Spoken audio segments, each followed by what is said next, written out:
Hey guys, welcome to my YouTube channel. Kung bago ka pa lang po sa aking channel, please do not forget to subscribe, like, and share para po lagi po kayong updated sa aking mga videos. Ngayon, ang pag-uusapan po natin ay tungkol pa rin po sa SSS Pension Loan Program. Ayan.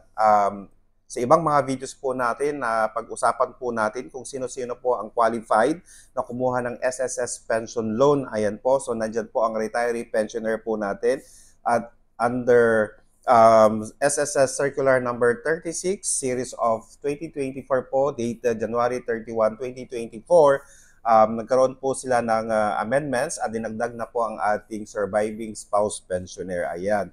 Okay, so pwede na po ang ating mga spouses, husband or wife po na naiwan po natin, pwede na po silang mag-file ng kanilang SSS pension loan.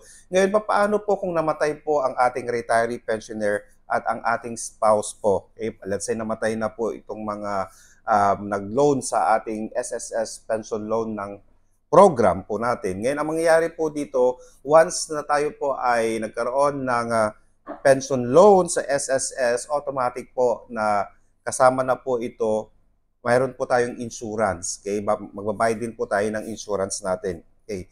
Ngayon, if in case po namatay po ang ating retiree pensioner or yung ating surviving spouse pensioner po, ang magsushoulder po ng hindi po nabayaran na loan ay ang ating insurance. Sabi po, under insurance coverage, the insurer shall cover the outstanding balance of the loan of the borrower and shall pay SSS the said amount in case of death of the borrower regardless of the cost thereof.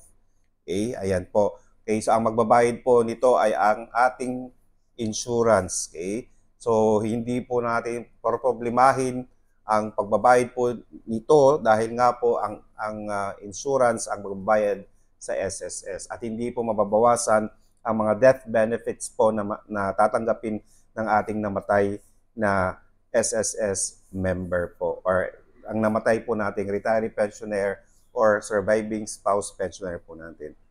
Sana po nakatulong po ako. Maraming salamat. Stay safe. Bye-bye.